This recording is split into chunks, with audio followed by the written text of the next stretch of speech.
Hey, what is going on you guys? It's Epic here and welcome back to another honest review. Today we're checking out Suicide Squad Kill the Justice League, a game which for a very long time I was extremely pessimistic about, thinking that this game would amount to absolutely nothing, but at last it is finally here and I have some thoughts on it.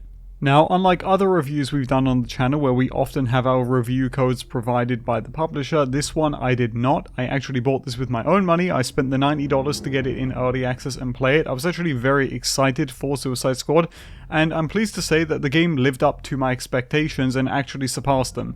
There's a lot to go over here, so take a seat and get comfortable. There are a lot of cons I also have to talk about with this game, and I will probably make a separate video talking about the Arkhamverse side of Suicide Squad Kill the Justice League, or as I'm going to call it in this video, Suicide Squad. But all in all, man, I gotta say I really did enjoy this game. Now, I finished the game on the hardest difficulty with some side content at around the 12-hour mark, and that's not including going through and digesting Endgame. That's purely just going through the main story of the game. Now, there are a lot of things that this game does well, and there's a lot of things that this game does not do very well, and I want to break them down. But really quickly, before we get into that, I do just want to talk about the optimization for this game, because in my opinion, it's a big problem. Now, I've seen a lot of people praising this game's optimization, gloating about how well it runs, and I cannot disagree more with this. When I played back in the alpha, I was struggling to maintain 60 FPS with FSR on and medium settings, and I was really not expecting this to change by launch, but these reports of good optimization had me hopeful. But sadly, nothing in my experience changed, and the game does not run well for me. In fact, when I first tried to boot it up on stream, it almost crashed my PC, and then I could not relaunch the game when I closed it. Now, someone in chat suggested that I downgrade my drivers to the actual AMD driver they released for Suicide Squad, so I did this and the game ran. I then thought that the next day, launching the game, I would be all good, and it was just a case of an outdated driver, or in this case, an overdated driver. But the next day, the game just did not open again, and I could not get into this damn game. Come to find out that the way I had to work around this was to go into the game files and delete the shader cache, so I did this and then the game sure enough did start up. But this isn't the end of my issues. When I'm in the game, sometimes I'll get a screen flickering effect that I can only make go away by swapping to windowed mode. And when I tab out of the game, even in windowed mode or out of windowed mode, I get these green pixels popping up on my other monitors and my entire PC starts lagging.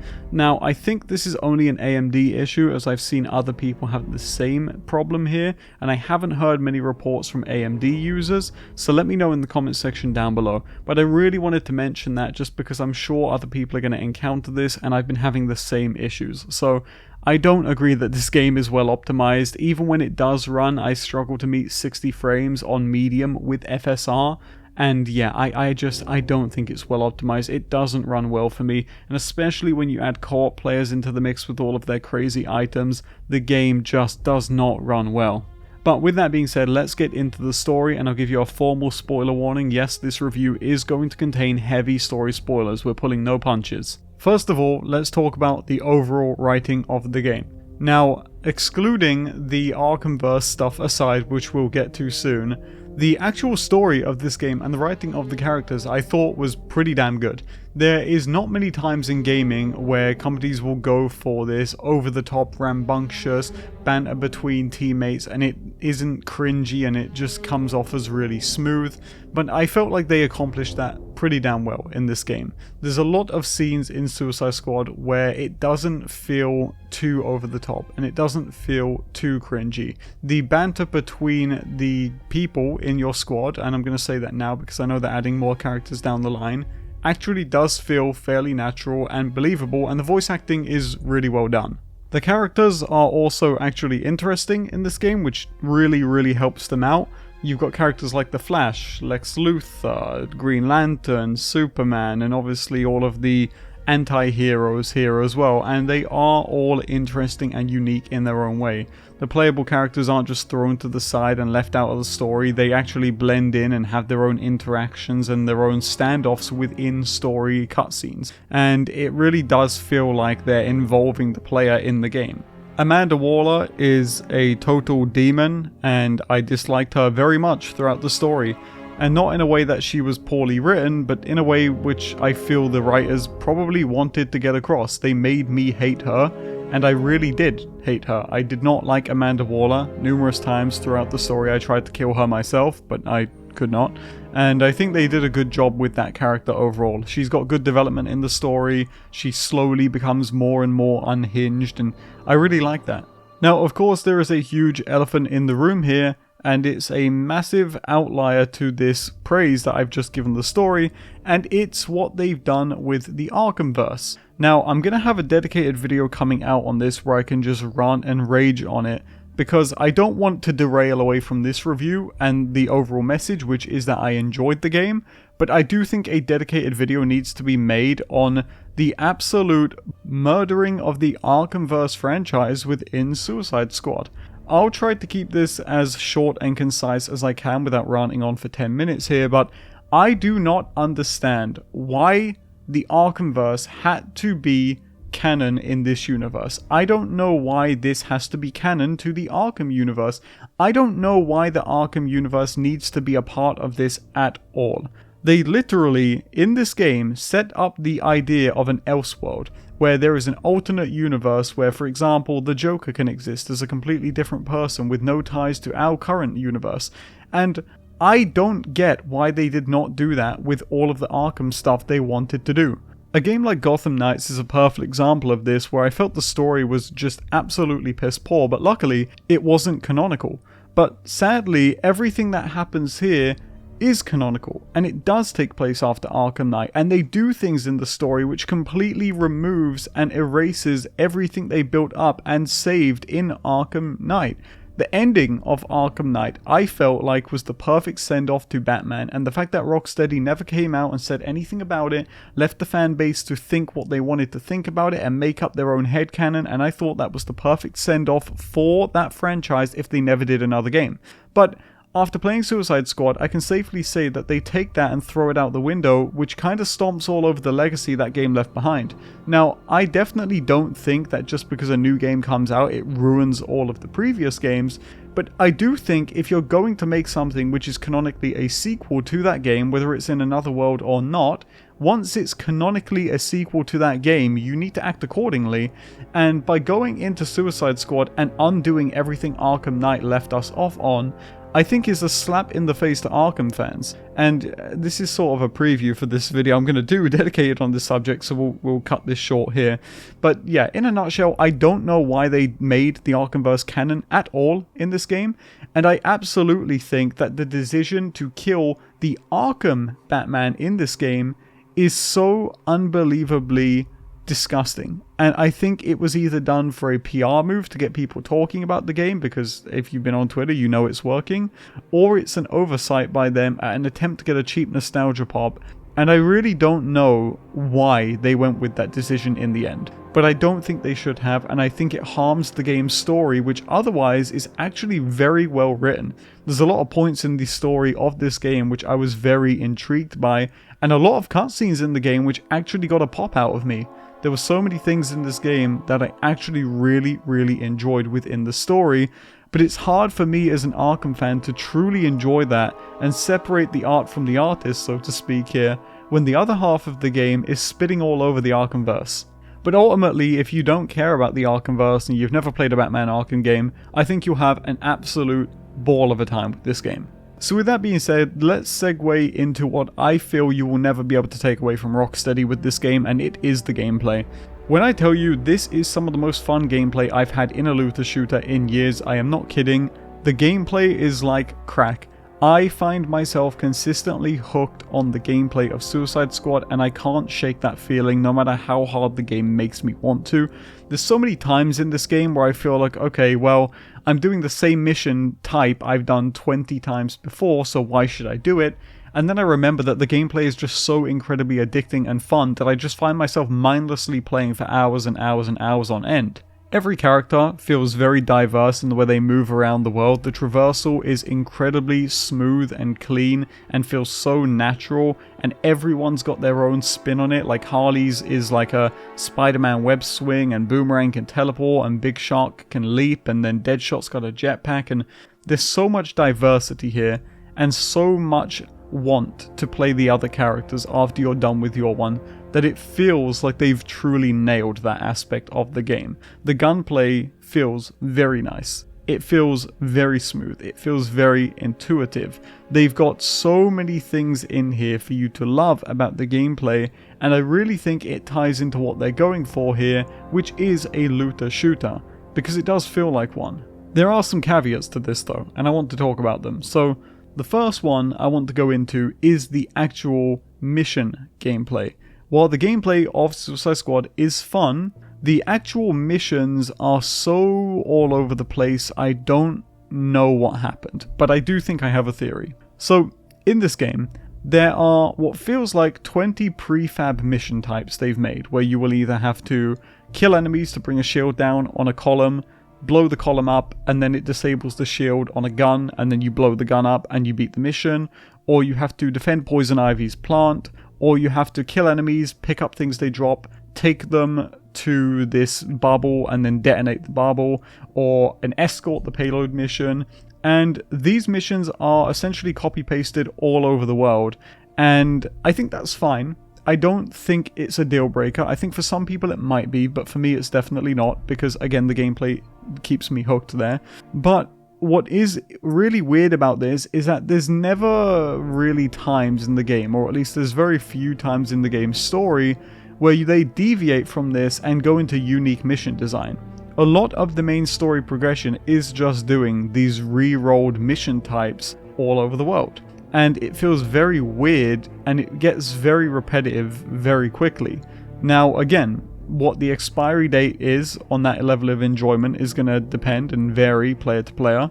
For me, I don't know when that time is going to come. I'm around 15 to 20 hours into the game right now at the time of recording this, and I don't know when that time is going to arrive for me.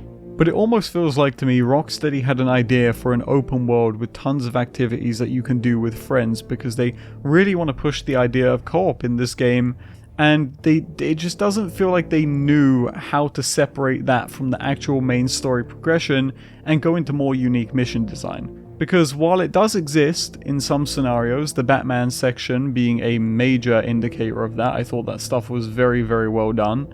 Most of the game, like I said, is just doing these open world, go around the city, blow this turret up, kill this enemy, and then bring this to this bubble and then blow this up. It is very typical mindless fun that you would expect from a game like Crackdown or Sunset Overdrive, and if that does it for you, then great. But when you get to Endgame, this kind of repeats itself, and we'll talk a bit more about this later, where the missions you encountered during the story are basically copy-pasted into the endgame, which means you've progressed through the story, maybe taken 12 hours or so to get through that on average, and you're going to get into the endgame and do the same mission types you've done, just in a different environment now. And going by their post-launch plans, it looks like the same thing is going to repeat itself. So I ask myself, when does this game start to get more unique, and how does it hold up longevity-wise? Because while the game is very, very fun, I just don't know where it's going to bottom out for a lot of players when it comes to holding up in the long run. I had a great time going through this game, but I don't know if it's going to last, because a lot of the gameplay is extremely repetitive, and if you play Tiny Tina's Wonderland, you're familiar with the Chaos Chamber, and that's almost the same situation here in terms of the mission design and the endgame. It is a lot of what you've already done, just rehashed. Now, for this next part, I want to talk about the skill trees, because I really want to focus on the idea of this game being a looter shooter and where it does right and where it does wrong. Firstly, I want to talk about what it gets wrong right off the bat, because I think improvements must be made here if this game's going to stand a chance. I will say right off the bat that for a looter shooter, it does scratch that itch very well, and I think a fan of Borderlands, for example, is going to have a blast with it. But there are some really, really big issues here which I need to discuss. I've got some footage from my stream here which I'm going to cut to, where I explain my thoughts here a little more concise, because I feel like I'm just going to rant on if I talk about it in this video, but it's the skill trees. The skill trees in Suicide Squad, they are not skill trees. Just straight up, they are not skill trees. I think calling them skill trees is disingenuous, or talent trees. This is not what I think of when I think of a tree. And yeah, I'll show you the clip of me just talking a little bit more about this. So yeah, you're right. Let's see what we're working with here, Deadshot. So we've got 3 skill trees that we've decided to split into 3 vertical columns, but here's the kicker. Whenever you level up, you'll gain a point in each specific tree, one at a time, per level. You never get 1 point that you can use anywhere. You'll get 1 point that you can use in one column. And I have 3 points into the blue column right now, but I can't just take this point and put it up here. I can only just rearrange the top. So ultimately what you've done is restricted the build variety by 10,000%. And this is a game that's going to have Endgame added to it. And this is a game that has a loot system. And it has gear sets.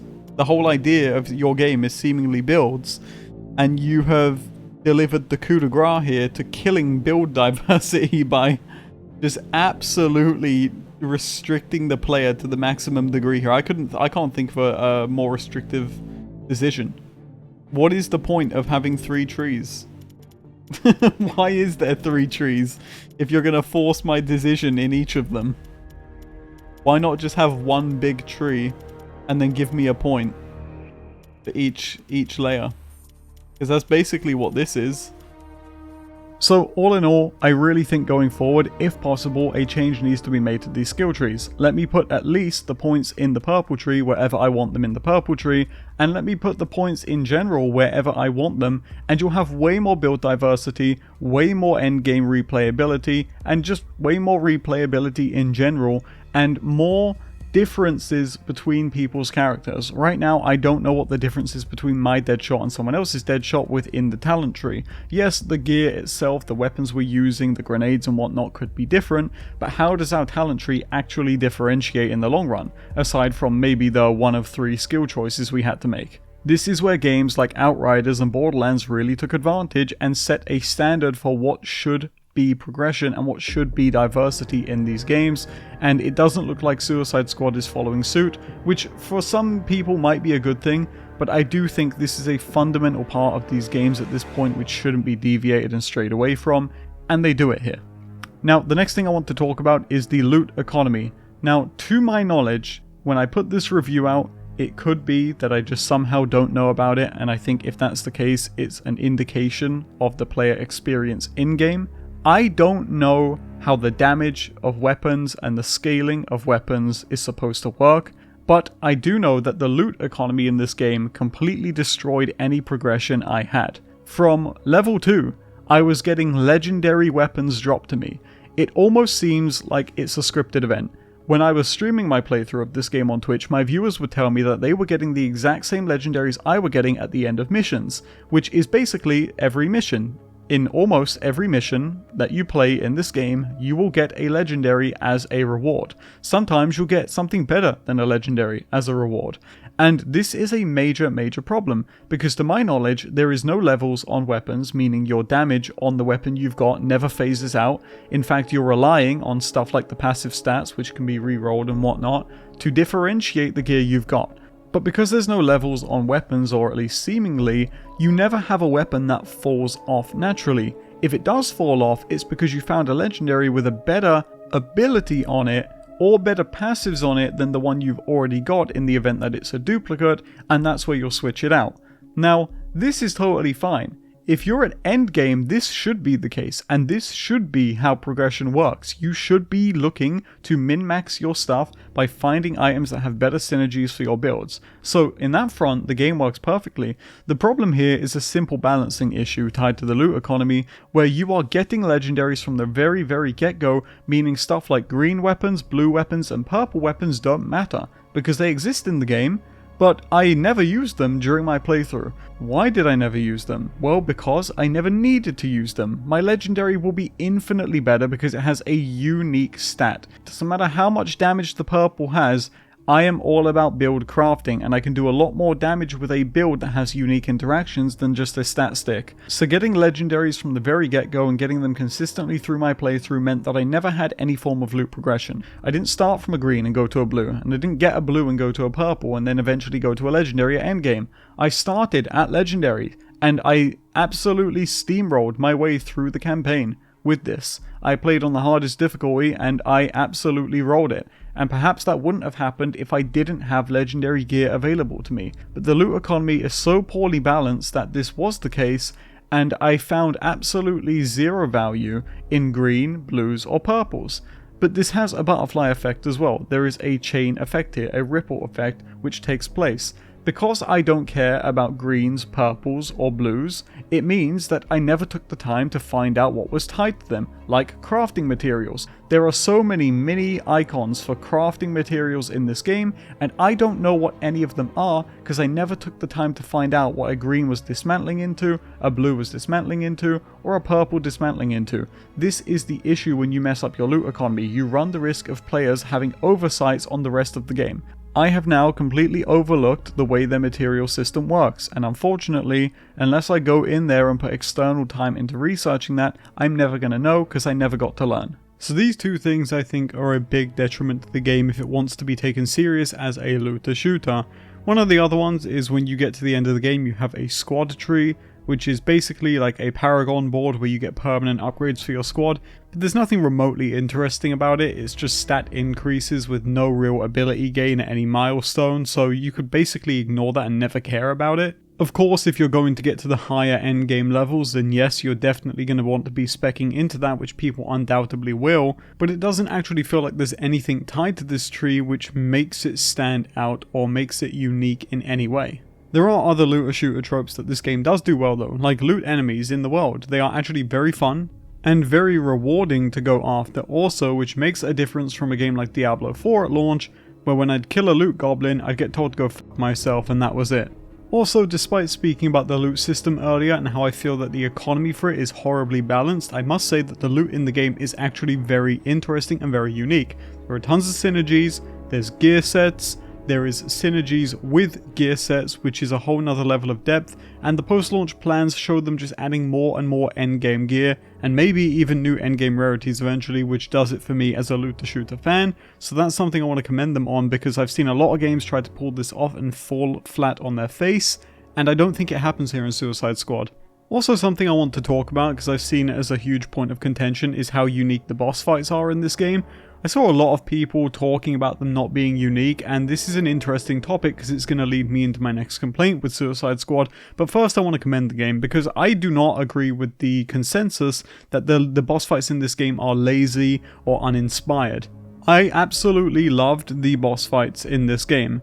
I thought the Flash's boss fight was probably one of the weaker ones because really what can you do with a Flash boss fight aside from him just doing what he would do as the Flash. I thought it was really cool how he would conjure up tornadoes or bombs with his speed to take you out. That was pretty unique. But where this game really shined was in the Green Lantern boss fight and the Demon Bat boss fight. I thought those were absolutely incredible and I was at the edge of my seat. Not because it was ball-grippingly hard, but because it was just so epic. It was like I was playing through a movie scene. I really enjoyed those. I thought they were really great. But this does lead me into my biggest complaint with Suicide Squad. So here we go.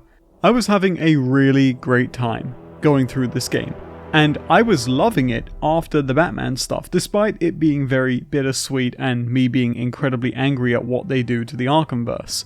But the actual fight with the Demon Bat was incredibly cool, and after this I figured, okay, we're in the final inning of Suicide Squad now. There's going to be a final quarter of the game here, we'll have a few missions, then we'll kill Superman, and then and only then we will take down Braniac. It'll be a big epic boss fight, but this doesn't actually happen. In reality, what happens is you kill Batman, and then you get a Batman funeral mission where you do a boring escort the payload, then you get a cutscene where they shamefully take Batman out, and then right after that, you are thrown into an impromptu fight with Superman, which feels lazy, uninspired, and rushed. Now, I don't know if the case with this game is that they were rushing it towards the end, or if they ran out of budget towards the end. That's not for me to make my mind up on. That is purely for speculation purposes, and I'm sure there's a deeper reason for why this decision was made. Could have been overscope, I don't know.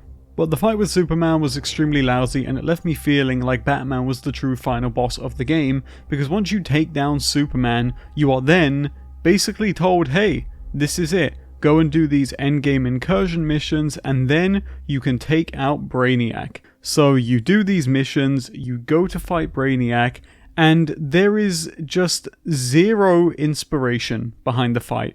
There is zero innovation behind the fight. The Braniac fight is literally just them lifting the mechanics of the Flash boss fight, or at least the one that I did. Maybe it's random and sometimes you'll get other mechanics, but at least in my experience, the fight that I got at the end of the game was Braniac mimicking the Flash. And I was so incredibly upset because I really felt like the game was going really well up until that point. I mean, obviously the Superman stuff put a dampener on it, but I was like, that's okay. If Braniac is the true villain, then that's fine. We'll go and kill Braniac in an epic climactic boss fight. But in reality, what you're really given is just an asset-flipped Flash fight, which feels boring. I mean, really, that's the word to describe it, is boring. What made it worse in my experience is that I was playing co-op, and the fight completely broke with enemies rubber banding or taking zero damage. But even if it were working properly, this wouldn't change my opinion on this because it's lazy. It is extremely lazy. I hate using that term when criticizing devs because it's extremely assumptuous, but I don't know what else I can assume in this situation. There is no reality where I would have said in this game the Braniac fight right at the end should just spin the mechanics of a prior fight. I mean, it is so unbelievably deflating. Now, of course, it is revealed that you never actually kill Braniac. You have to kill him 13 times over, and this is obviously to carry forward their live service model, where in each season you'll get new gear sets dropped, you'll go and fight Braniac again. My guess is that he'll have new mechanics in each season, so hopefully things improve from there.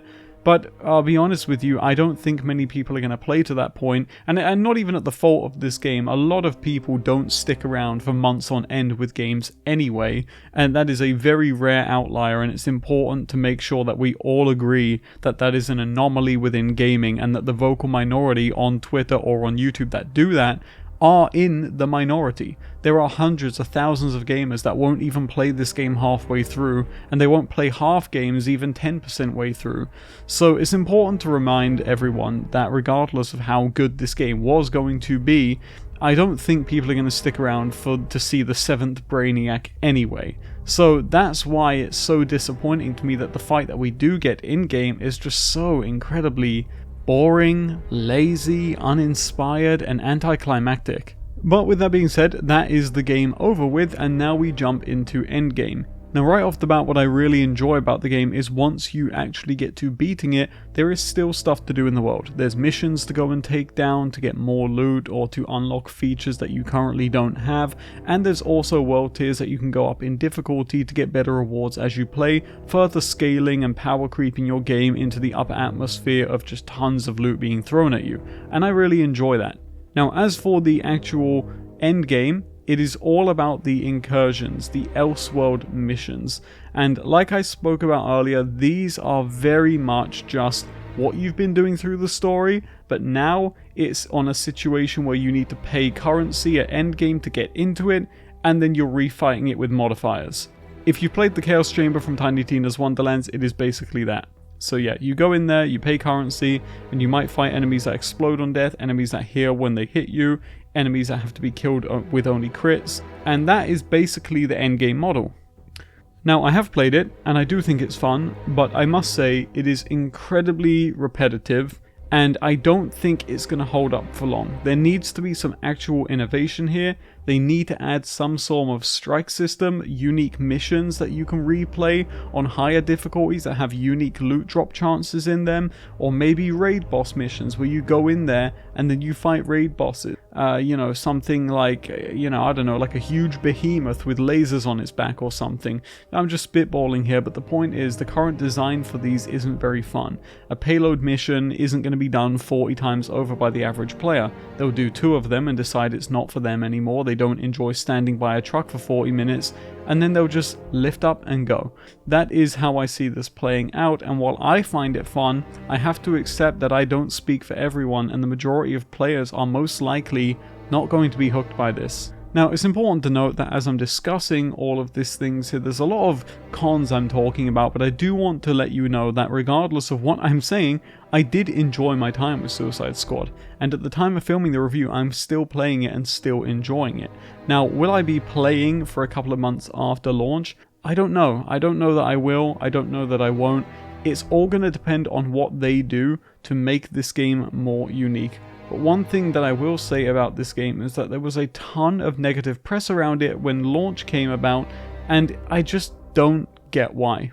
It really seems like a lot of the criticism I've seen being lobbied on Twitter are from people that have not played it at all and do not want to play it at all. I'm referring to the alpha, and are purely just trying to can this game right from the get-go.